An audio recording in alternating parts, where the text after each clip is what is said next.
What's up, everybody? On this mileage unknown diecast, I was going to do a tips and tricks video on how to open blister packs from Hot Wheels without actually ruining the blister pack.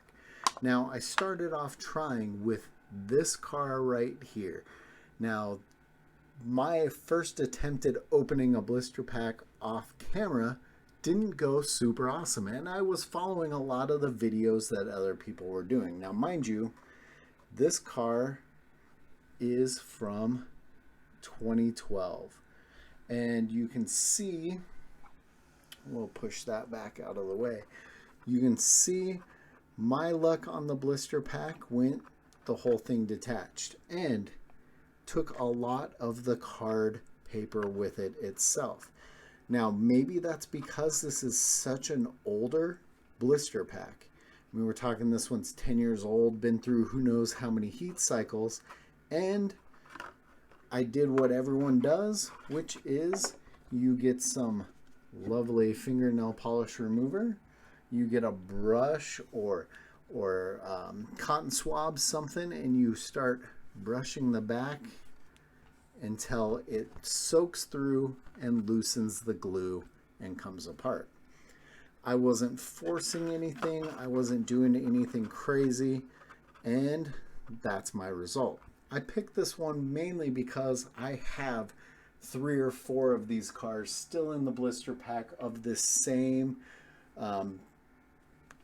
combination, the same flame, same wheels, the same shebang. So that's why I started with that one. Now we're going to go ahead and try on a newer blister pack. So this one isn't a 10-year-old car, and I'm hoping it works a little bit better. Obviously, I love Power Wagons. I'm a Mopar guy. I think this thing's pretty awesome and tough looking, and I'm hoping that we will get to use the trick everyone does and have a better result. I'm going to take a little bit of the nail polish remover. I'm going to just fill the cap up.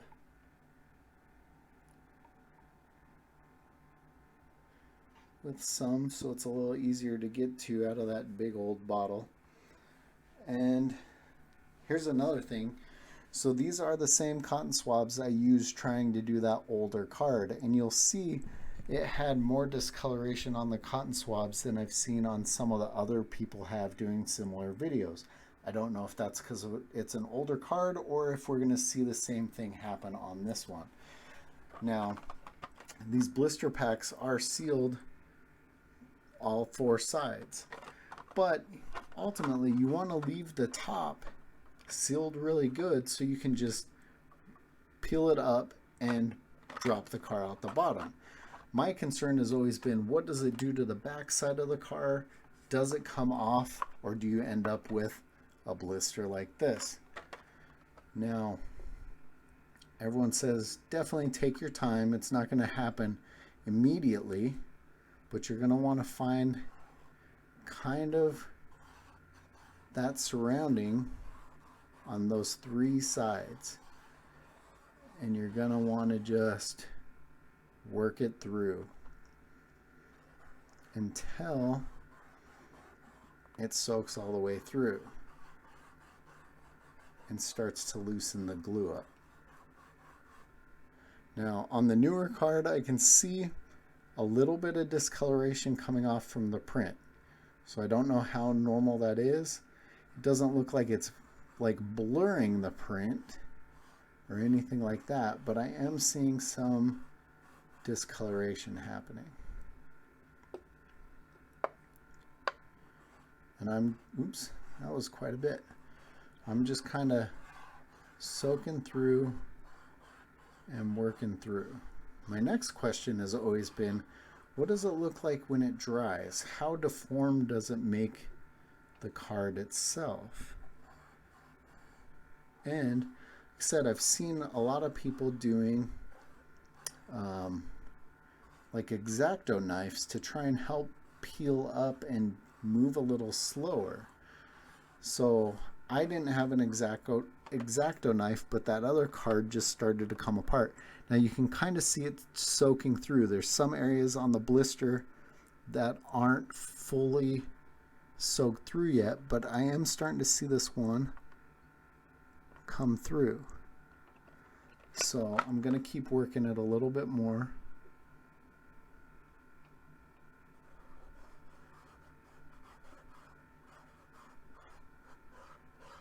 It seems like there might be a little bit more glued down towards the edge itself. So I'm hoping that because this is a newer card, the trick works a little better. And I can get the power wagon out.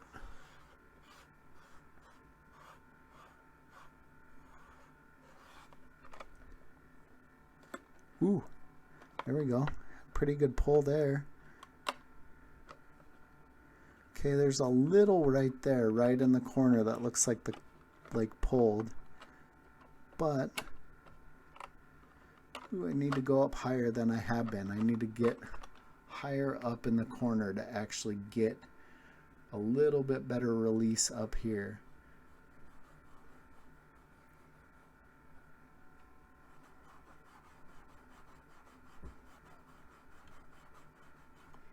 Both sides. So I needed to go higher than I thought. Definitely don't want to force it.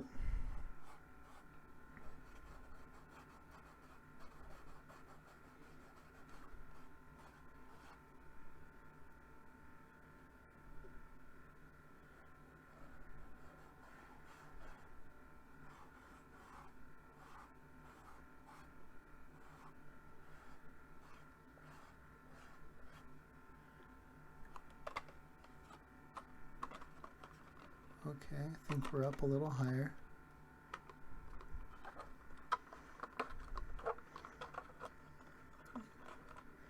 So I'm able to bend up at the top and slide it out.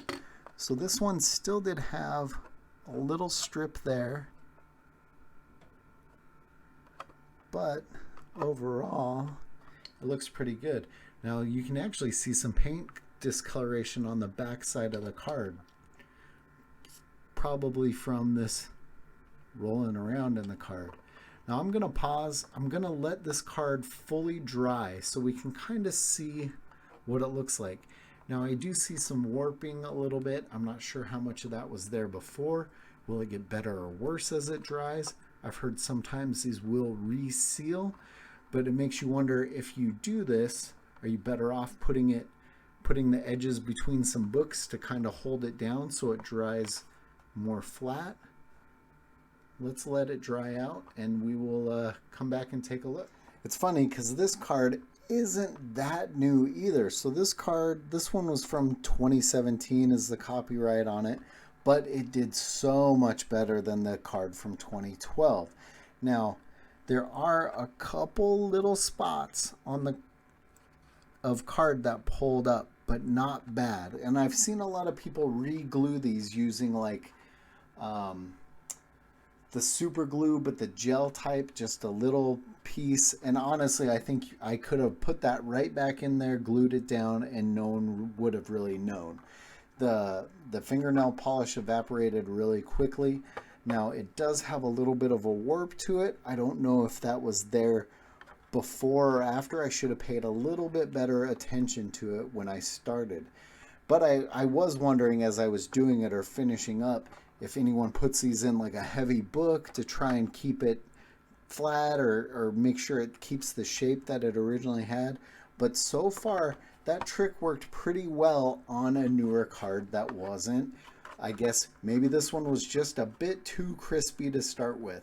So I'm not sad like that one was a ruin. I mean, that's not like a super rare Hot Wheels or anything. And kind of the thing of the channel is us opening some of the more rare ones. Now, this is a standard cardboard backed card.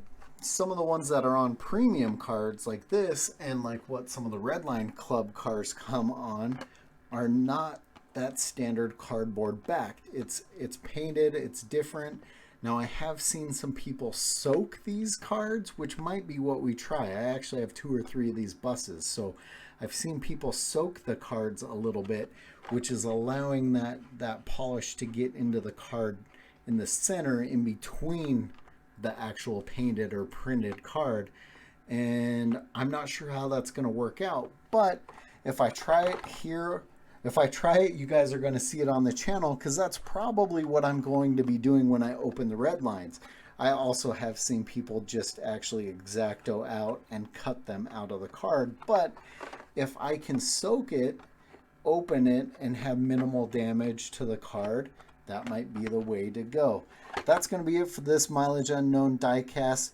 Thanks for checking out this tip. It looks like it worked out pretty good to me, and this is on a 5-year-old card. It just might not have been through as many heat cycles.